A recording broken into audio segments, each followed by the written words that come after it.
Hi everyone, I am Firestone. La leçon d'aujourd'hui s'intitule 8 étapes pour organiser une réunion en anglais. Pour tenir une réunion à un niveau avancé, il est important d'utiliser un vocabulaire plus riche et de phrases structurées. Dans cette vidéo, je vais vous donner un guide détaillé avec des expressions et des formulations appropriées. Alors c'est parti. Without further delay, commençons par la première partie de la réunion qu'on dit opening the meeting. Opening the meeting, qui veut dire en français ouverture de la réunion. Dans cette partie, il y a des phrases utiles que tu dois comprendre et utiliser au cours d'une réunion.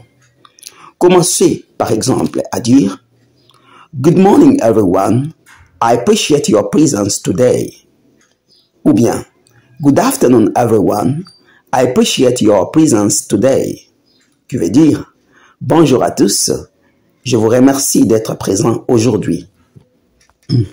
After the greeting, après la salutation, tu peux utiliser les phrases en anglais comme par exemple Let's commence by outlining the objective of this meeting.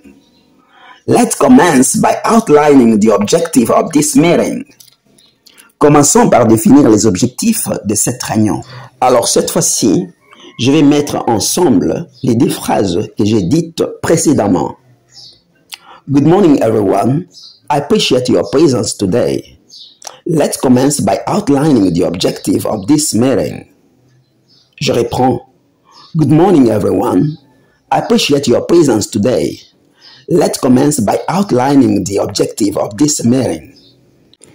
Maintenant, mets une pause et répétez les deux phrases. Voyons à présent la deuxième partie de la réunion qu'on dit en anglais Reviewing the agenda.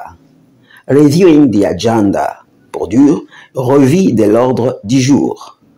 Ici, utilisez la phrase ou les phrases telles que The agenda for today encompasses several critical topics, including ...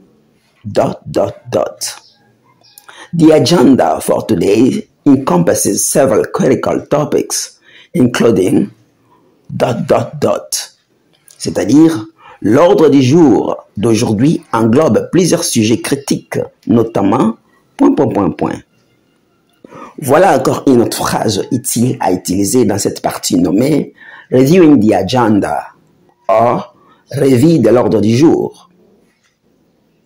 Écoutez, before we dive in, does anyone have any preliminary comments or amendment to propose? Before we dive in, does anyone have any preliminary comments or amendment to propose? Ce qui veut dire, avant de commencer, quelqu'un a-t-il des commentaires préliminaires ou des modifications à proposer? Cette fois-ci, je vais te donner un exemple de réunion sur la planification du lancement d'un produit. Cette réunion connaîtra la participation de 4 personnes. Il y a Sarah qui est project manager ou bien directeur du projet. Il y a John qui est le marketing director qui est le directeur de marketing. Il y a Emily qui est sales lead ou bien responsable de vente.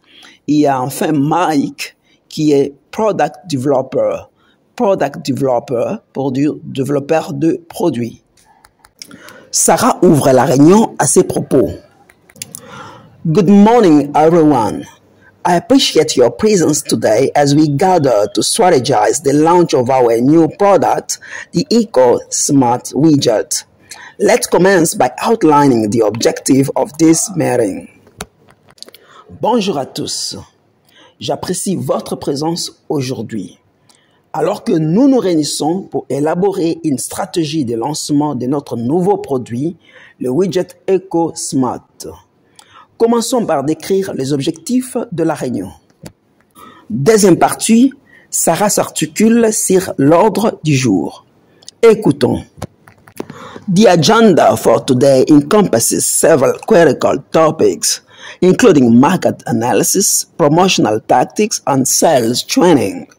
Before we dive in, does anyone have any preliminary comments or amendment to propose?